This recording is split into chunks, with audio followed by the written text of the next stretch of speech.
ইতিমধ্যে স্কুল শিক্ষা দপ্তরের state council of educational research and training অর্থাৎ SCERT বিভাগ থেকে রাজ্যের সমস্ত ডায়েট অর্থাৎ district institute of education and training এবং সমস্ত গভর্নমেন্ট স্পন্সর এবং গভর্নমেন্ট এইডেড PTTIগুলিতে সমস্ত ধরনের পার্মানেন্ট এবং কন্ট্রাকচুয়াল স্টাফেদের জন্য বায়োমেট্রিক অ্যাটেন্ডেন্স বাধ্যতামূলক করা হয়েছিল। আর এবার রাজ্যের সমস্ত সেলফ ফিনান্সড প্রাইভেট DLED কলেজগুলিতে বায়োমেট্রিক হাজিরা বাধ্যতামূলক করল রাজ্য।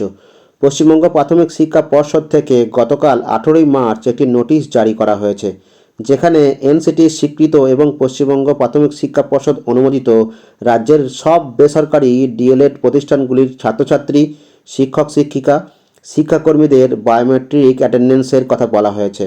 নোটিশে NCT থেকে গত 10ই জুলাই 2019-এর বাধ্যতামূলকভাবে বায়োমেট্রিক অ্যাটেন্ডেন্স চালু করার বিষয়ে একটি নির্দেশিকার কথা উল্লেখ করা হয়েছে। প্রাথমিক শিক্ষা পর্ষদের এদিনের নোটিশে বলা হয়েছে 30 দিনের মধ্যে সমস্ত বেসরকারি DLED কলেজগুলি বায়োমেট্রিক অ্যাটেন্ডেন্সের যে মেশিন বা যন্ত্র ইনস্টল করবে, হাজিরার তথ্য রেকর্ড রাখতে হবে এবং প্রতি সপ্তাহে সংশ্লিষ্ট DLED কলেজগুলির যে ওয়েবসাইট, সেই ওয়েবসাইটে তা আপডেট দিতে হবে।